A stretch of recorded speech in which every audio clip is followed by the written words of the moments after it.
मैंने एक अनाथ लड़की से शादी की। उसकी एक 15 साल की बहन भी थी। बीबी के साथ उसकी बहन भी विदा होकर चली आई थी, लेकिन उसकी बहन पूरे दिन मेरी बीबी के साथ चिपकी रहती। मुझे उस पर बड़ा गुस्सा आता, क्योंकि वो रात को भी हमारे कमरे में ही सोती थी। मैंने बीबी पर गुस्सा किया, और जब रात में उसकी बहन कमरे में आई तो ज़बरदस्ती उसे दूसरे कमरे में बंद कर दिया, और फिर कमरे में वापस लौट आया तो जान निकल गई, क्योंकि वहाँ तो मेरी बीबी की बहन बड़ी अजीबोगरीब सी थी। वो हर समय डरी सहमी सी रहती थी और अपनी बहन के साथ चिपकी रहती। मुझे उस पर बहुत गुस्सा आता था। मैंने सोचा था कि उससे तो जान छुड़वा कर ही रहूँगा। एक दिन मैंने अपनी बीबी से छुपकर उसकी बहन को एक खाली कमरे में बंद कर दिया, और जब मैं वहाँ पहुँचा तो दंग रह गया, क्योंकि वहाँ तो अपनी शादी की रात में जब कमरे में आया तो बहुत खुश था। मैं मुंह दिखाई का तो कीमती तोहफा खरीदा ही था, लेकिन एक प्यार भरा तोहफा भी लिया था। मैं कजरे खरीद लाया था, क्योंकि मुझे पता था कि लड़कियां ऐसे तोहफे पाकर खुश हो जाती है। जैसे ही मैंने अपने कमरे का दरवाज़ा खोला तो मैं चौंक गया। सामने का नज़ारा बेहद डरावना था। मेरी बीबी की 15 साल की बहन उसके साथ चिपक कर बैठी हुई थी और लगातार रो रही थी। ये रोना कोई सामान्य रोना नहीं था। वो तो लगातार रोए जा रही थी। मुझे देखकर मेरी सुहानी परेशान हो गई थी।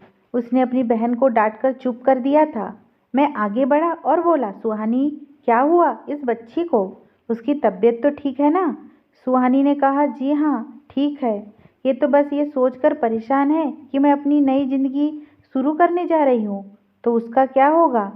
मेरा मन दुखी हो गया था। मैंने आगे बढ़कर नेहा के सिर पर हाथ रखा और कहा कि तुम चिंता मत करो। अगर तुम सुहानी की बहन हो तो तुम मेरी भी बहन हो। तुम हमारे साथ इसी घर में रहोगी। सुहानी, तुमने ये बात नेहा को नहीं बताई थी क्या? उसने कहा, नीलेश, मैं इसको बता चुकी हूँ, लेकिन बच्ची है ना, इसलिए उसे ये बातें समझ में नहीं आ रही है। जैसे जैसे समय बीतेगा तो अपने आप समझ जाएंगी। मैंने सिर हिलाया तो सुहानी डरते डरते बोली, नीलेश, एक बात कहूँ? मैं मुस्कुराकर बोला, सुहानी, तुम्हें इजाज़त लेने की ज़रूरत नहीं है। उसकी बात सुनकर मुझे एकदम से झटका लग गया था। वो बोली, नीलेश, क्या मैं नेहा को अपने साथ सुला लूँ? जब तक ये संभल नहीं जाती तब तक मेरे साथ सो जाया करेंगी। ये माँ पिताजी के देहांत के बाद बेहद संवेदनशील हो गई है। जरा जरा सी बात का टेंशन लेकर बीमार पड़ जाती है। मेरी अभी नई नई शादी हुई है, मैं कहाँ अस्पताल के चक्कर लगाती रहूँगी। मैं सुहानी की बात समझ गया था। मैंने कहा, ठीक है सुहानी, तुम दोनों बहनें इस कमरे में सो जाओ, मैं दूसरे कमरे में चला जाता हूँ। सुहानी उठकर मेरे पास आई और बोली, मैं हमेशा आपकी एहसानमंद रहूँगी। आपने मुझ पर बहुत बड़ा उपकार किया है। मेरी आपसे विनती है कि आप घर में किसी को पता न चलने दीजिएगा कि आप दूसरे कमरे में सो रहे हैं। आप चिंता न करें, जल्द ही नेहा इस घर से परिचित हो जाएंगी और फिर अपनी जिद छोड़ देंगी। मैंने मुस्कुराकर कहा, सुहानी, तुम्हें उदास होने की ज़रूरत नहीं है। मैं तुम्हारे हालात समझता हूँ। वैसे भी मेहमान कल तक वापस लौट जाएंगे, फिर हम तीनों ही तो इस घर में रह जाएंगे। इतना कहकर मैंने डरी सहमी सी नेहा की तरफ देखा और बाहर चला गया। मैं सुहानी को तो तसल्ली दे आया था, मगर खुद को तसल्ली कैसे देता? मेरे मन में बार बार यही आ रहा था कि क्या नेहा इसी तरह हमेशा मेरी खुशियों के बीच बाधा बनी रहेंगी। मैंने भलाई करके अपना ही नुकसान तो नहीं कर डाला, लेकिन मैंने बहुत कोशिश करके अपने मन से सभी नकारात्मक विचारों को निकाल डाला। मैं जानता था कि बच्चे ऐसे ही होते हैं। वो स्वीकार नहीं करते कि उनका कोई परिचित किसी और से बात भी करे। इसलिए मैं नेहा का बहुत ख्याल रखने लगा था। वो एक मासूम सी डरी सहमी सी लड़की थी। वैसे भी मुझे ऐसे बच्चों की बहुत बड़ी दया आती थी। मैं ये सोचकर चिंतित हो जाता कि ना जाने इसने अपनी ज़िंदगी में क्या क्या सहा है जो ऐसी बन गई है। नेहा की तुलना में सुहानी का व्यक्तित्व बेहद जानदार था। वो आत्मविश्वास से भरपूर थी, जिंदगी के उतार चढ़ाव का मुस्कुराकर मुकाबला करती थी। हमारी शादी को पूरा एक हफ्ता हो गया था, लेकिन नेहा बीवी सुहानी के साथ ही सोती थी और मैं दूसरे कमरे में पड़ा रहता था। मैं कुछ दिन रुककर नेहा के लिए एक स्कूल बैग लेकर आ गया था। किताबें तो नहीं लाया, लेकिन क्योंकि मुझे नहीं पता था कि वो किस कक्षा में पढ़ती थी। जब मैं घर पहुंचा तो सुहानी घर के कामों में व्यस्त थी, जबकि नेहा चारपाई पर बैठकर अपनी बहन को देख रही थी। मैंने जोर से नमस्ते किया और चेहरे पर मुस्कान लेकर नेहा के बगल वाली कुर्सी पर बैठ गया। जब सुहानी ने मुझे देखा तो वो दौड़कर मेरे पास आकर खड़ी हो गई थी। उसके चेहरे पर चिंता के भाव झलक रहे थे। मैंने उसे नज़रअंदाज किया और नेहा से बातें करने लगा और बोला, नेहा देखो मैं तुम्हारे लिए तोहफा लेकर आया हूँ। नेहा मुझे देखकर रोने लगी और भागकर अपनी बहन के पीछे जाकर छुप गई। मुझे बड़ा आश्चर्य हुआ कि आखिर वो ऐसा क्यों करती है। वो हमेशा अपने आप को इस तरह क्यों छुपाती रहती है। लेकिन मुझे नहीं पता था कि जब मुझे अपने क्यों का जवाब मिलेगा तो मुझे कितना बड़ा झटका लगेगा। मेरा पूरा व्यक्तित्व हिलकर रह जाएगा। मैं उठकर खड़ा हुआ और बोला, नेहा बेटी इधर आओ, मेरी बात सुनो, मैं तुम्हारे लिए तोहफा लाया हूँ। मेरी आवाज़ सुनकर नेहा डरने लगी थी। मैंने सवाल भरी नज़रों से सुहानी की तरफ देखा तो वो मुझे बहुत गुस्से में लगी थी। वो बोली, नीलेश आपकी बहुत मेहरबानी होगी, आप मेरी बहन से दूर रहे। आप मेरे पति है लेकिन नेहा के लिए गैर मर्द हो ना, इसलिए आप उसे आवाज़ ना दिया करें। मुझे सुहानी की बात बहुत बुरी लगी थी। मैं तो नेहा को अपनी छोटी बहन समझने लगा था, लेकिन सुहानी का व्यवहार बहुत परेशान करने वाला था। मुझे भी गुस्सा आ रहा था। मैंने कहा, सुहानी अगर तुम्हें अपने और गैर का इतना ही ख्याल है तो तुम अपनी बहन को एक गैर मर्द के घर लाई ही क्यों हो। इतना कहकर मैं दरवाज़ा जोर से बंद करके घर के बाहर चला गया था। मुझे रह रह कर अपने कठोर व्यवहार पर शर्मिंदगी हो रही थी। नेहा मुझ पर ज़बरदस्ती तो थोपी ही नहीं गई थी ना। जो मैं सुहानी को ऐसे ताने देने लगा था वो तो मेरी पूर्ण सहमति से मेरे घर आ गई थी। घर में हम सिर्फ 3 लोग ही तो थे। इससे पहले मेरे घर में खामोशी और सन्नाटे का राज था। मेरे माँ बाप का तो 2 साल पहले ही देहांत हो गया था। उनके गुजर जाने के बाद जिंदगी ने मुझे कड़ी धूप में लाकर खड़ा कर दिया। घर की सारी जिम्मेदारी भी मुझ पर ही थी। मैं कुंवारा था और घर में अकेला ही रहता था, इसलिए कोई काम वाली भी मेरे घर पे काम करने के लिए राजी नहीं होती थी। तब एक दोस्त ने शादी का सुझाव दिया, इसलिए मैंने अपने रिश्ते की जिम्मेदारी भी उसी पर डाल दी थी। मेरे दोस्त ने ही मुझे बताया था कि उसके परिचितों में एक अनाथ लड़की है जो दहेज में सिर्फ इनाम ही लाएंगी। मैं हैरान हो गया और बोला, किस तरह का इनाम। उसने बताया कि सुहानी की एक छोटी बहन उसके साथ घर आ जाएंगी। तुम उसकी पढ़ाई लिखाई खाने पीने का जितना भी पैसा लगाओगे वो इनाम के स्वरूप में तुम्हें मिल जाएगा। फिर लड़कियों को जवान होते हुए समय ही कितना लगता है, उसकी शादी करके विदा कर देना। मैं खुले दिल से तैयार हो गया था क्योंकि मैं भगवान की कृपा से इतना कमाता था कि आसानी से उसका खर्चा उठा सकता था। लेकिन मुझे क्या पता था कि नेहा एक अजीब तरह की बच्ची होगी। वो तो मेरे गले की ऐसी हड्डी बन जाएंगी, ना तो उगली जा सकेंगी ना तो निगली जा सकेंगी। लेकिन मैंने कुछ दिन और धैर्य रखने का फैसला किया और मैंने तय किया कि किसी भी नतीजे पर पहुंचने से पहले देखूंगा कि नेहा के व्यवहार में सुधार होता है या नहीं। देर रात जब मैं घर लौटा तो मैंने होटल से खाना भी ले लिया था। मैं जानता था कि सुहानी मुझसे बहुत नाराज़ होगी। मैं उसकी नाराज़गी दूर करना चाहता था। मैं घर के दरवाजे पर खड़ा था, तभी मेरे कानों में नेहा की आवाज़ गूंजी थी। वो कह रही थी, सुहानी क्या अब तुमको तलाक मिलेगा? तुम मेरे साथ वापस चली जाऊंगी जहाँ सिर्फ तुम और मैं रहेंगे। किसी तीसरे की मौजूदगी बर्दाश्त नहीं करनी पड़ेगी। सुहानी एकदम गुस्से में बोली थी, अपनी बकवास बंद करो नेहा। तभी नेहा की हंसी की आवाज़ आई थी। फिर वो बोली, अब तो घर में तुम्हारा खड़ूस पति नहीं है, अब तो मुझे मेरे असली नाम से पुकारो। नेहा की बात सुनकर मैं हैरान रह गया था। क्या नेहा का कोई और भी नाम था जो मुझसे छिपाया गया था? लेकिन क्यों? मेरे दिमाग में अब इतने क्यों जमा हो गए थे कि अब मुझे घुटन होने लगी थी। मैंने दरवाज़ा खोला और मैं घर में दाखिल हुआ। जब सुहानी ने मुझे देखा तो वो दौड़कर मेरे पास आई और बोली, नीलेश आप कहाँ रह गए थे? मैं आपकी फिक्र में चिंतित हो रही थी। मुझे ये देखकर खुशी हुई थी कि सुहानी के चेहरे पर नाराज़गी का नामो निशान नहीं था। हम दोनों बातें कर ही रहे थे कि नेहा एक बार फिर से रोने लगी थी। वो बोली, सुहानी तुम इसके साथ बात मत करो, ये मुझे गुस्से से देखता है। तुम्हारा पति गंदा है। सुहानी ने शकी नज़रों से मेरी ओर देखा था। मैंने अपनी सफाई दी और कहा, क्यों नेहा बच्चे, मैं क्यों आपको घूरने लगा? सुहानी बोली, नीलेश मैंने कहा भी था कि आप मेरी बहन से बात मत किया करें। इतना कहकर वो नेहा को हाथ से पकड़कर कमरे में ले गई और मैं आंगन में इतना सा मुंह बना के खड़ा रह गया था। कुछ ना कुछ तो गड़बड़ जरूर थी। मैं तो इन सबको नेहा का बचपना समझ के बैठा था, लेकिन यहाँ तो कहानी कुछ और ही थी। मेरे दिल में शक का बीज उग चुका था और मैंने सोच लिया था कि अगर मैं सुहानी के साथ सख्ती करूँगा तो वो खुद ही अपना राज खोल देंगी। सुबह सुहानी रोज की तरह नाश्ता बना रही थी, तभी अचानक रुक गई और बोली, नीलेश, तुम नेहा के लिए स्कूल बैग क्यों लाए थे? मैं सुहानी के कल के व्यवहार से थोड़ा दुखी था, इसलिए छोटा सा जवाब देते हुए कहा, मैं चाहता था कि नेहा अपनी पढ़ाई जारी रखे। सुहानी ने हंसते हुए कहा, कौन सी पढ़ाई? नेहा ने तो स्कूल का मुंह तक नहीं देखा। इसे पढ़ाई में कोई दिलचस्पी नहीं थी, इसलिए हमने इसका स्कूल में दाखिला ही नहीं करवाया था। मुझे सुहानी की बात अच्छी नहीं लगी थी, लेकिन चूंकि मेरा मूड पहले से ही खराब था, इसलिए मैं किसी तरह की बहस में नहीं पड़ना चाहता था। मैंने अपना खाना खत्म किया और ऑफिस के लिए निकल गया, लेकिन नेहा की मौजूदगी मुझे खटक रही थी।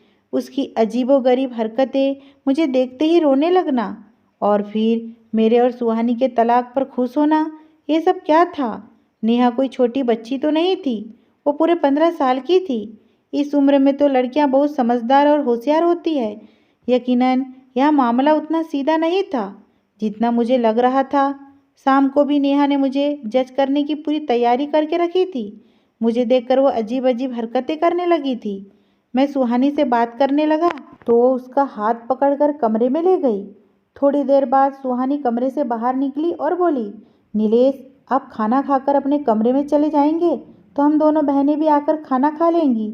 नेहा जिद कर रही है कि आप जब तक बाहर बैठे हैं तब तक वो बाहर नहीं निकलेंगी। मुझे गुस्सा तो बहुत आया था, लेकिन मैंने खुद पर काबू किया और बोला, ठीक है, नेहा बाद में खाना खा लेंगी। कम से कम तुम तो मेरे साथ आकर बैठो, तुम तो मेरे साथ खाना खाओ। सुहानी के जवाब ने मेरे अंदर आग लगा दी थी। वो बोली, नीलेश, आपको तो पता है ना कि नेहा कितनी जिद्दी है, घर में तूफान खड़ा कर देंगी, इसलिए आप मेरी विनती स्वीकार करें। इतना कहकर सुहानी कमरे में चली गई थी।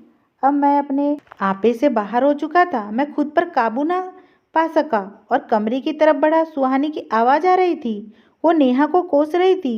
वो कह रही थी, नेहा, काश माँ पिताजी के साथ तुम भी मर जाती, कम से कम मेरी जिंदगी तो नरक ना बनती। ना जाने तुम मेरे किस गुनाह की सजा हो। मैं दरवाज़ा खोलकर अंदर चला गया था और नेहा को कलाई पकड़कर बाहर खींचता हुआ लेकर आ गया था। सुहानी भी हैरान हो गई थी। वो हमारे पीछे भागी थी और बोली, नीलेश, ये आप क्या कर रहे हैं? छोड़ दो मेरी बहन को, आप होश में तो है। लेकिन सच तो ये था कि मुझे बिल्कुल भी होश नहीं था। अगर होश में होता तो क्या ये सब करता?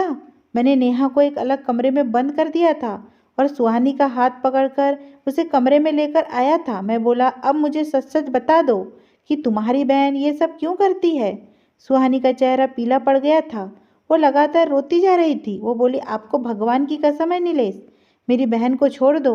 वो बहुत नरम दिल की है, वो डर के मारे मर जाएंगी। वो मेरे बिना एक रात तो क्या, एक पल भी नहीं गुजार सकती।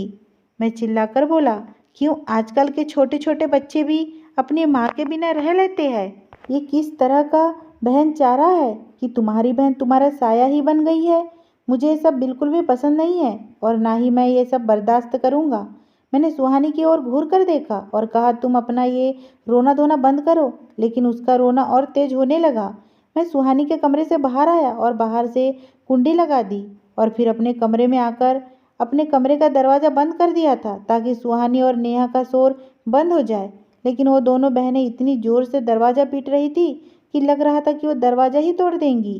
कई घंटों तक ये सब चलता रहा, लेकिन फिर सुबह होने से कुछ देर पहले दोनों कमरों में सन्नाटा छा गया था।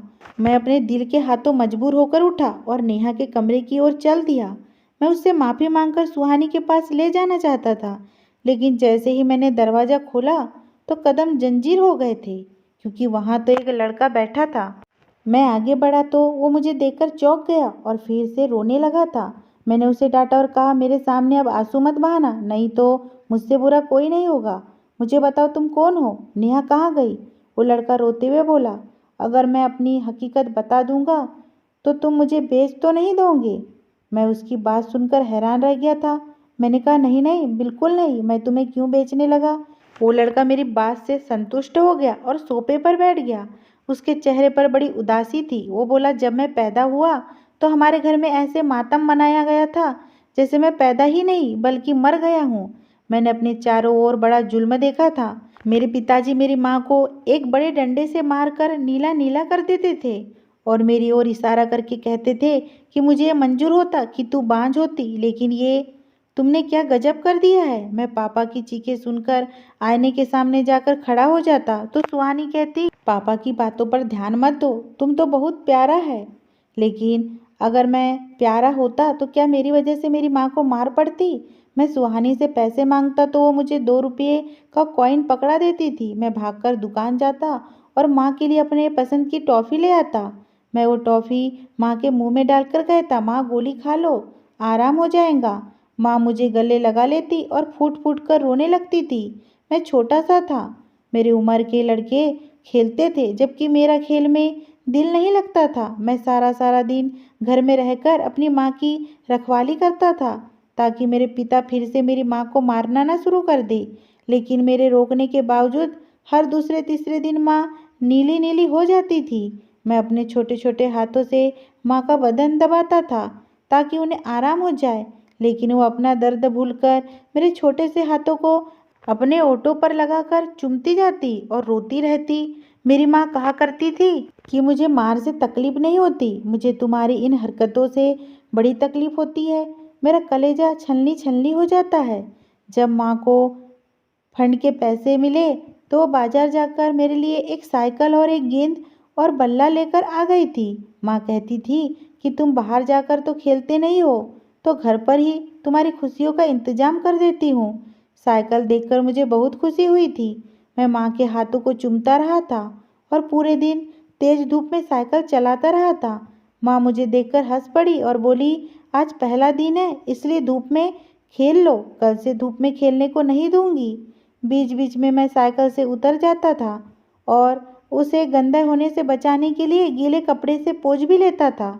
मेरी नई साइकिल कहीं पुरानी ना हो जाए। शाम को जब पापा घर आए तो मैं साइकिल पर झूल रहा था तो पिताजी बोले, इसे साइकिल किसने दिलाई है। फिर मेरे चेहरे पर 2 थप्पड़ मारकर मुझे साइकिल से उतार दिया और कुल्हाड़ी के वार कर करके उस साइकिल को तोड़कर फेंक दिया था। मेरी आंखों से आंसू निकल रहे थे। मैंने रात का खाना भी नहीं खाया था। रात को माँ मेरे पास आकर बैठ गई और बोली, चंदा, आज मैं तुमसे एक ज़रूरी बात करना चाहती हूँ। अब तुम 4 साल के हो गए हो, एक समझदार बच्चे बन गए हो। अब तो माँ तुमसे हर बात कर सकती है ना। मैंने सहमति से सर हिला दिया था। माँ बोली, बेटा तुम्हारी दीदी का नाम क्या है। मैं बोला, सुहानी। और तुम्हारा नाम क्या है। मैं चुप हो गया। कानों में साय साय होने लगी। मैं बोला, माँ पिताजी मुझे नीचे जाति का कहते हैं और तू चंदा कहती है, इन दोनों में से मेरा क्या नाम है। माँ की आंखें हमेशा रोने को तैयार रहती थी। आज भी पानी बरसने लगा था। माँ बोली, तुम्हारा कोई नाम है ही नहीं। मेरी जान, तुम्हारे जन्म को 4 साल हो गए हैं, पर मैं अब तक यही फैसला न कर पाई कि तुम्हारा क्या नाम रखूं। लड़कियों वाला नाम रखूं या लड़कों वाला। मैं माथे पर बल डालकर बोला, क्यों माँ, लड़कियों वाला नाम क्यों रखना मेरा, मैं तो लड़का हूँ ना। जब मेरी माँ ने सिर हिला दिया तो मैं चौंक गया। माँ बोली, तू ना लड़का है और ना ही लड़की, तू एक किन्नर है, तीसरी जीन है तेरी। मैं 4 साल का बच्चा इन बातों को समझ नहीं पाया था। माँ ने कहा, लेकिन मैं तुझे लड़का नहीं बनाऊंगी, क्योंकि तू बाहर निकलेगा तो लोग 100 तरह की बातें बनाएंगे। मैं तुम्हारा नाम नेहा रखती हूँ। तुम हर वक्त सिर पर दुपट्टा लेकर रखोगे और घर की 4 दीवारी के भीतर रहोगे तो सुरक्षित रहूंगी। मैं अपनी माँ से रूठ कर गया और बोला, मुझे नहीं लेना दुपट्टा, मैं एक लड़का हूँ। माँ बोली, मेरे पास समय नहीं है बेटा, नहीं तो मैं तेरे सिर पर घने पेड़ की छाँव कर देती। तेरे हिस्से का हर दर्द मैं खुद पर झेल लेती, लेकिन अब मुझे कहीं जाना है। मैं रोते हुए अपनी माँ के गले लग गया और जिद करने लगा कि मुझे भी अपने साथ लेकर जाना। हम दोनों रोते रहे। फिर जब मुझे नींद आ गई तो माँ मुझे सुहानी के पास लेटा कर चली गई। सुबह मेरी आँख चीख और पुकार से खुली थी। सुहानी सिसक सिसक कर रो रही थी। मैं भागकर बाहर निकला तो माँ सो रही थी। सुहानी मुझसे लिपट कर रोने लगी और बोली, माँ चली गई है। मैंने सुहानी के सिर पर चप्पत मारी और बोली, धीरे बोल, माँ सो रही है, उठ जाएंगी। फिर सुहानी मुझे कमरे में ले गई और मेरे सिर पर दुपट्टा डालकर बोली, आज से तू नेहा है, माँ की बातें याद है ना। मैंने सिर हिलाया और मैं 2 रुपए लेकर दुकान पर गया और माँ के लिए टॉफ़ी लेकर आ गया। मैं उस टॉफ़ी को अपनी जेब में लेकर घूमता रहा, लेकिन माँ उठ ही नहीं रही थी। आस पड़ोस की सारी औरतें भी आ गई थी। फिर माँ को एक सफ़ेद साड़ी पहना दी गई और चारपाई पर डालकर ले गए। मैं पीछे भागा और बोला कि मेरी माँ को कहाँ लेकर जा रहे हो? छोड़ दो, मैंने तो उनके लिए टॉफ़ी लेकर रखी है।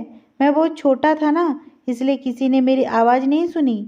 मैं उन लोगों के पैर पकड़ पकड़ कर बोलता रहा कि माँ को नीचे उतार दो। सुबह से कुछ नहीं खाया, उन्हें भूख लगी होगी। वो टॉफ़ी मेरे जेब में ही रह गई, लेकिन माँ वापस नहीं लौटी। मैं रोता रहा, तड़पता रहा, लेकिन किसी ने मेरी नहीं सुनी। फिर एक दिन पिताजी भी चले गए, तो हम चाची के घर आ गए। चाची भी पिताजी की तरह क्रूर थी, बहुत मारती थी मुझे। वो अक्सर कहती थी कि मैं तुझे बेच दूंगी, गुरु ले जाएगा तुझे। तभी सुहानी मेरा सहारा बनती थी। चाची का तुम्हारे ही उम्र का बेटा था। वो मुझसे कहता था, तुम किन्नर हो, नाच कर दिखाओ। फिर वो और चाची बड़ा हंसते थे। मैं डर जाती थी तो सुहानी मुझे बचाती थी। फिर सुहानी की आपके साथ शादी हुई। आपकी तरफ देखकर मुझे डर लगता था कि कहीं आप मुझे गुरु के पास ना भेज दो। सुहानी कहती थी कि आप अच्छे हैं, आप ऐसा नहीं करेंगे, लेकिन डर मेरे दिल में अंदर जकड़ कर पकड़ कर बैठ गया था। जब आपको सब कुछ मालूम हो गया, मुझे बता दीजिए, मुझे अकेले कमरे में तो बंद नहीं करेंगे ना? मेरा चेहरा आंसुओं से भीगा हुआ था। मैं जल्दी से उठकर बाहर की तरफ भागा और सुहानी के कमरे का दरवाज़ा खोल दिया। उसके कदमों में बैठकर माफ़ी मांगने लगा था। वो भी रो रही थी, लेकिन बोली, माफ़ी किस बात की? आपने तो हम बेसहारों को सहारा दिया है। फिर मैं और सुहानी नेहा को मनोचिकित्सक डॉक्टर के पास लेकर जाने लगे थे। उसके दिमाग से बचपन की यादें निकालना बहुत मुश्किल था। मैंने उसकी पढ़ाई भी शुरू करवा दी थी। सुहानी और मैं एक खुशहाल जीवन की शुरुआत कर चुके थे। नेहा भी अपनी ज़िंदगी में लौट रही थी। मैंने उसका भविष्य उज्जवल बनाने का स्वयं से वादा किया है। अगर ये स्टोरी आपको पसंद आई हो दोस्तों, और चैनल पे नए हो, तो प्लीज़ मेरे चैनल को सब्सक्राइब करना बिल्कुल ना भूलें।